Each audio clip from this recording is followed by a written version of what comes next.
The waters in the country's largest port of Piraeus stayed calm on Tuesday as boats and ferries remained docked after unions staged a 24-hour strike. Hundreds of protesters gathered in the center of the port city to show their opposition in what they say are inadequate measures to guard against job insecurity and high energy costs. They say that the system has failed to protect them against inflation. I work in the docks and came here today to show my opposition.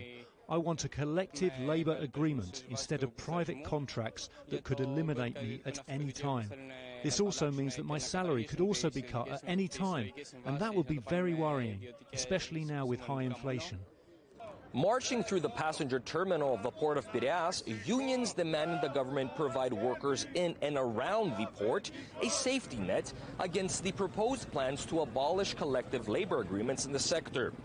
The ministry decided last year to revise the Code of Private Maritime Law after 63 years, claiming that it will improve competitiveness and increase the employment of Greek sea workers, while the unions say the changes could lead to fewer jobs and lower salaries. The unions also point out that Greece has seen record numbers of tourists this year, with boat fares up 50% since last year, but salaries haven't increased at all in the past decade. Since 5:30 in the morning, all workers walked out of their jobs, paralyzing the country's largest port and keeping all ferries at shore. The 24-hour strike action was agreed on Tuesday by the Metal Union, the Shipyards Union, and the Port Workers Union, who have seen their members' salaries shrink while inflation has surpassed 15%.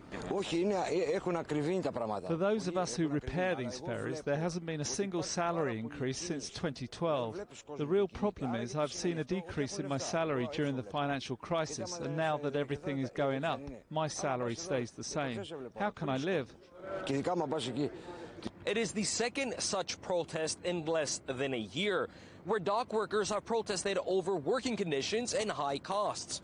Last January, unions clinched a new collective labor agreement and saw a wage increase by 3%.